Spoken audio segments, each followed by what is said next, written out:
civilization spanning several important bodies of water, Istanbul has been settled by humans since before recorded history. Bridging and connecting two continents, Europe and Asia, Istanbul is an urban center where various cultures and religions have combined, survived, and succeeded each other over the centuries. Istanbul today epitomizes the definition of a great city, not only because of its vast population and the area it covers, but also thanks to the variety of cultures and ways of life that can be found within its city limits. This cultural structure that enables many elements in apparent contradiction with each other to exist side by side in an at times uneasy harmony is the product of thousands of years of accumulated history.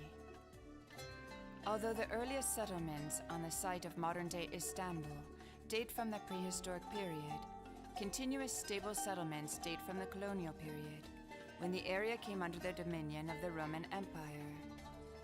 After the Roman era, the Byzantine and Ottoman periods were the most significant epochs in the history of the city.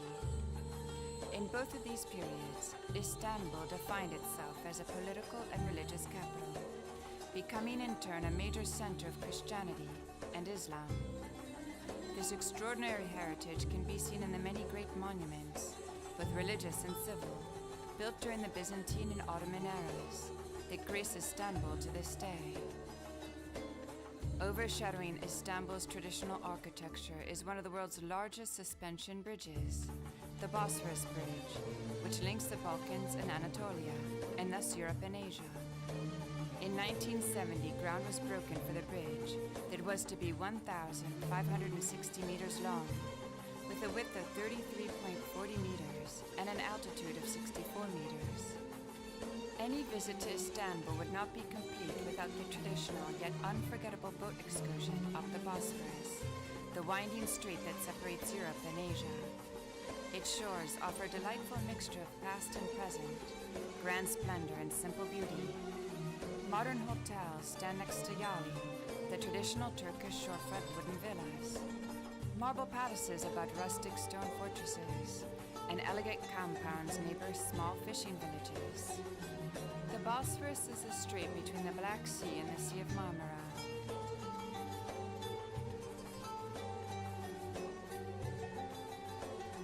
More than any other place in the city, visitors flock to Istanbul to see Hagia Sophia, at once one of Istanbul's most prominent symbols and one of the most important structures in all of world architecture.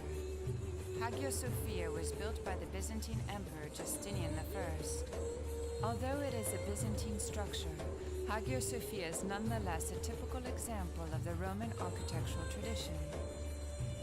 When it was built, Hagia Sophia was unlike any structure that had come before it, and its architectural dimensions would not be surpassed by another building for 1,000 years.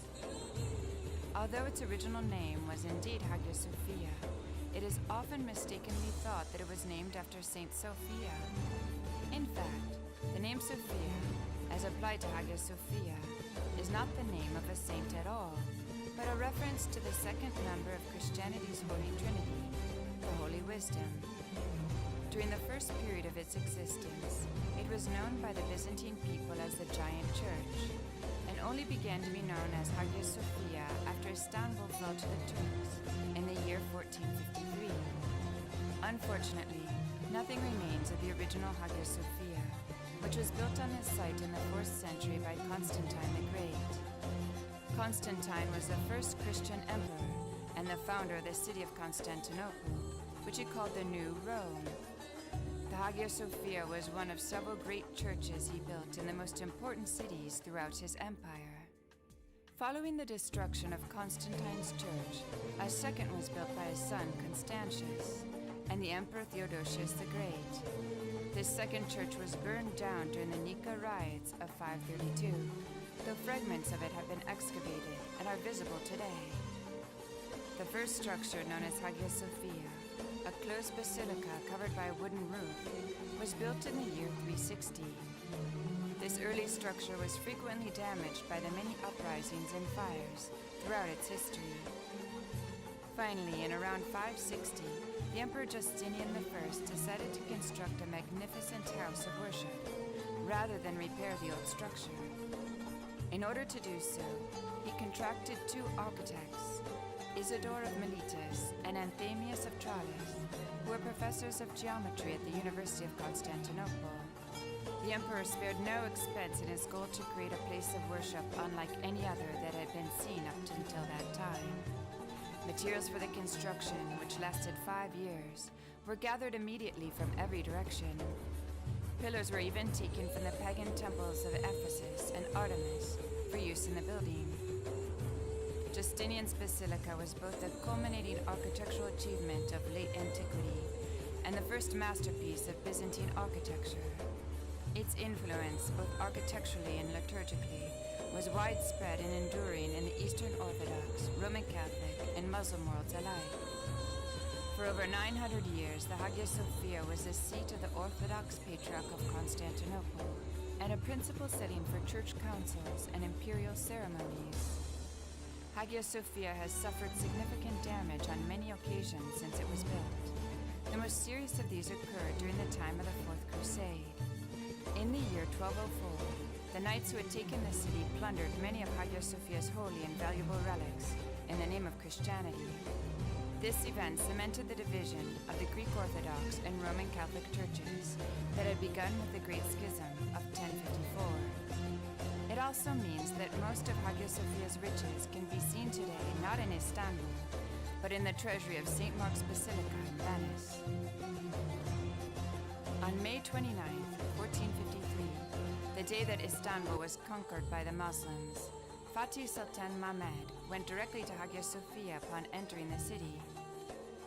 He was amazed at the beauty of the church and immediately converted it into his imperial mosque. Hagia Sophia served as the principal mosque of Istanbul for almost 500 years. It was also to serve as the model for many of the Ottoman mosques of Istanbul, such as the Blue Mosque, the Süleymaniye Mosque, the Şehzade Mosque, and the Rustem Pasha Mosque. Over time, the building was filled with objects unique to the culture of the Ottoman period. In this way, the building today remains a masterpiece, displaying the influence of each of the two religions and cultures that defined Istanbul.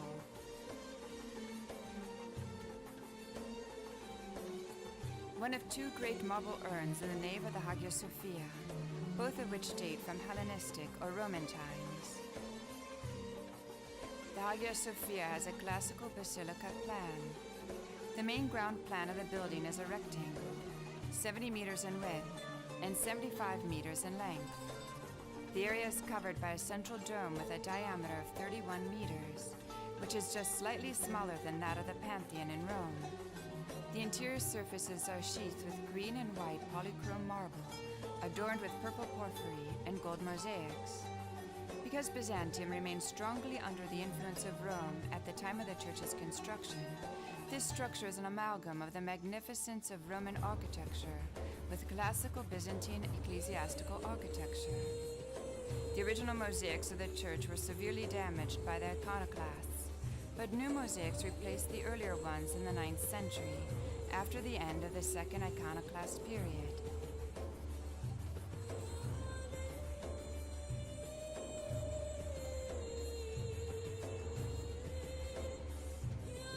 This large platform is called a Muezzin Mafili and was used by readers of the Quran during services.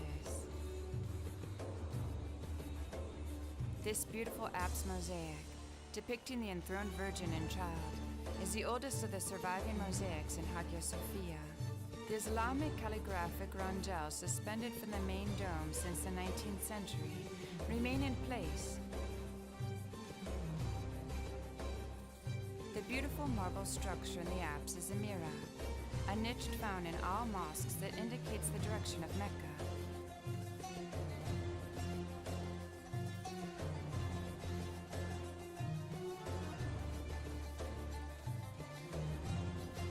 The round structure in the background is the 16th century Sultan's Lodge.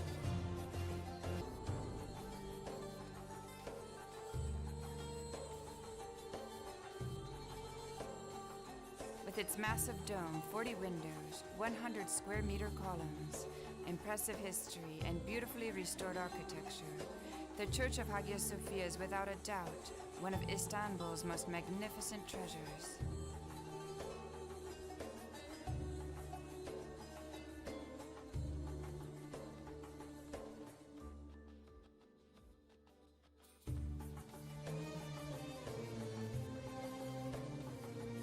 This rectangular pillar is known by many fabulous names.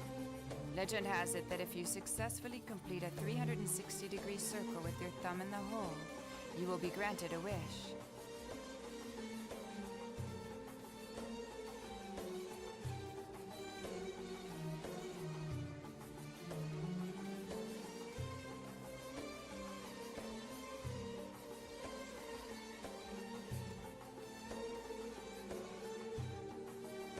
The gallery level is adorned with several splendid Byzantine mosaics. The deeply hollowed-out marble columns, so characteristic of that era, play lovely games with the shadows and interior light. The marble door leads to the main part of the South Gallery, which contains several superb mosaics. The door is made to look like a screen, complete with lock and key. The South Gallery was where church councils and imperial ceremonies were held in the Byzantine era.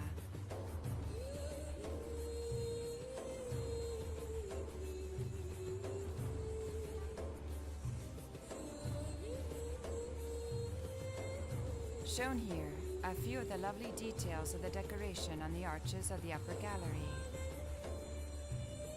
This 13th century mosaic depicts the Deesis, O Christ Pantocrator, flanked by the Virgin Mary and St. John the Baptist.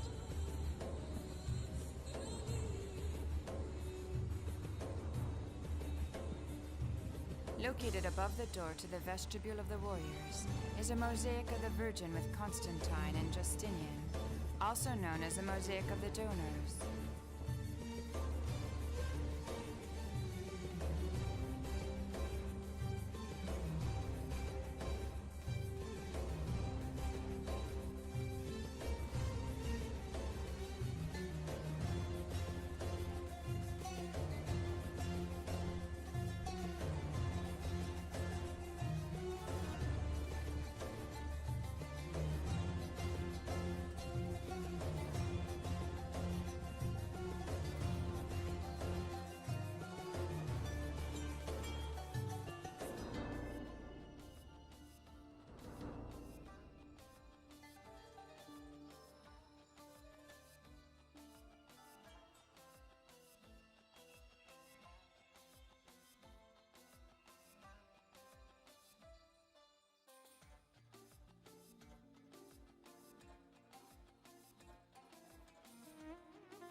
The Column of Constantine, built by Emperor Constantine VII in the 10th century, has been recently restored.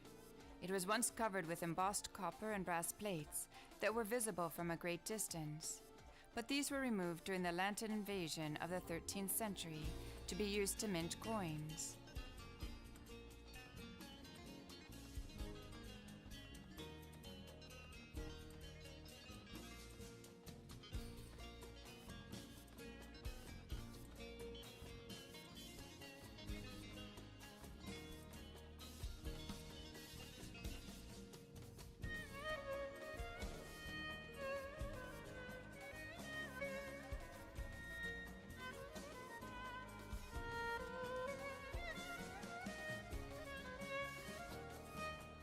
The serpent pillar, brought by Constantine from Delhi, is made from 29 coils.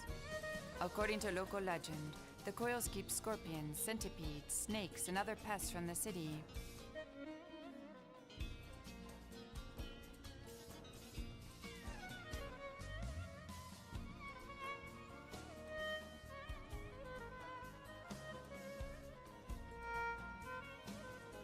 The obelisk, or dikelitas, erected by the Egyptian pharaoh Thutmose III in 1450 BCE, was brought to Constantinople from Egypt by the Emperor Julian, son of Constantine I.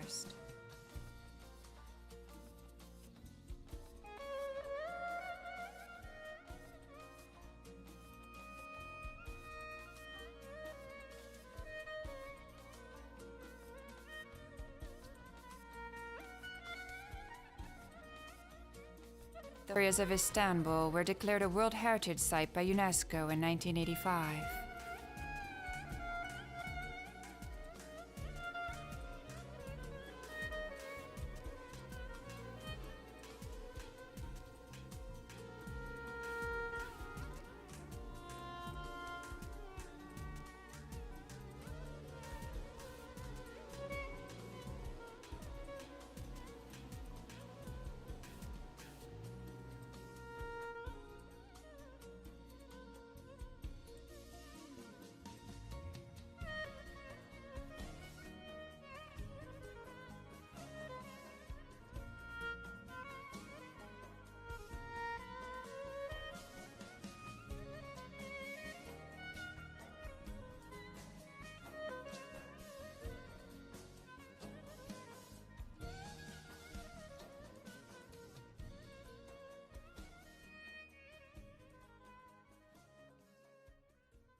She was married to the Bosphorus.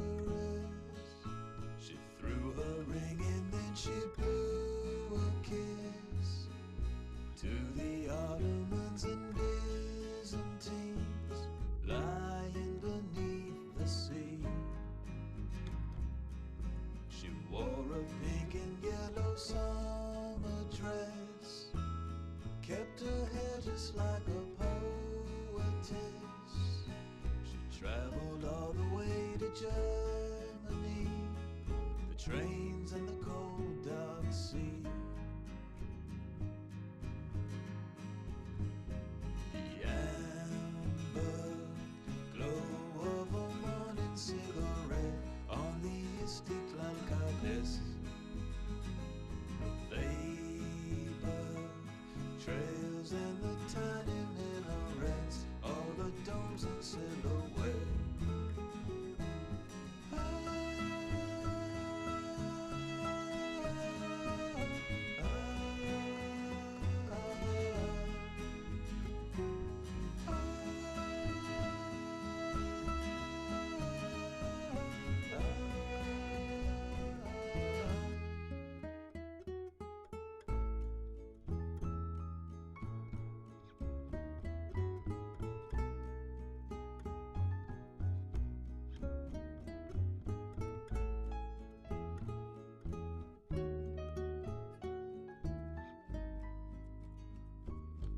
She wore a pink and yellow summer dress. She kept her hair just like a poetess. She traveled all the way to Germany, the trains and the cold dark sea. The amber glow of a morning cigarette on the Istiklal goddess. The vapor trails and the tiny minarets, all the domes and silhouette.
Istanbul, je pense souvent à tes mosquées et à tes longs minarets qui se lancent vers le ciel. Istanbul, souvent je rêve aux eaux bleues du Bosphore où se mirait un visage bien aimé. Istanbul, Istanbul, j'ai laissé dans tes murs. Istanbul, Istanbul, une fille au cœur pur, une enfant que j'aime, belle comme un poème, avec de grands yeux noirs, pareil à l'ombre du soir.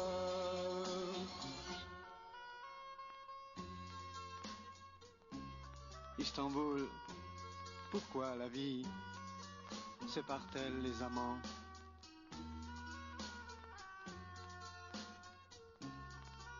Istanbul, pourquoi existe-t-il des montagnes, des océans entre ceux qui s'aiment? Istanbul, Istanbul, j'ai soif de ces baisers. Istanbul, Istanbul, de sa peau veloutée.